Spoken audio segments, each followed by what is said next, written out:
రాష్ట్రం మొత్తం ఆర్థికంగా దెబ్బతిని ఉన్నాము.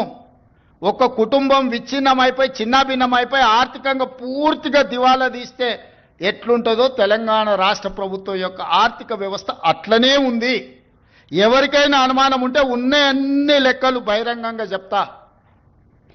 ఉద్యోగ సంఘాల ప్రభుత్వం అంటే రేవంత్ రెడ్డి వేరు, ప్రభుత్వ ఉద్యోగస్తులు వేరు కాదు. మీరు మేము కలిస్తేనే ప్రభుత్వం. మనం పాలకులం కాదు, మనం సేవకులం. ప్రజలకు సేవ చేయడానికే ఇక్కడ ఉన్నాం.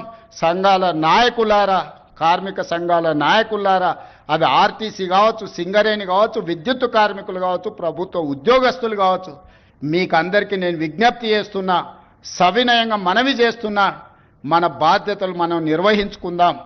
ఈ ఇవాళ తీసింది 11% మితికి తెస్తాడే, 3-4%కి రావాల్సినోడు ఎవడన్నా 10 రూపాయల మితికి డైలీ ఫైనాన్స్ తెచ్చుకునేటోడు ఉంటాడు చూడు బజార్లో, అంతకంటే ఎక్కువ అధ్వానంగా అప్పులు తెచ్చిపెట్టిండు ఆయన.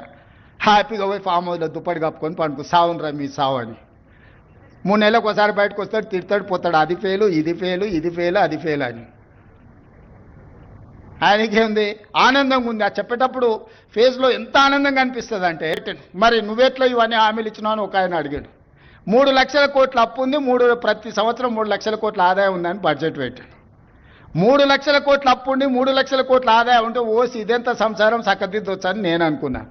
తీరా చూస్తే 3 లక్షల కోట్ల ఆదాయం లేదు. ఆదాయం 2 లక్షల కోట్లు ఉంది, అప్పేమో 8 లక్షల కోట్లు ఉంది. ఇక చెప్పురు మీరే, మీరు అందరు కూడా చదువుకున్న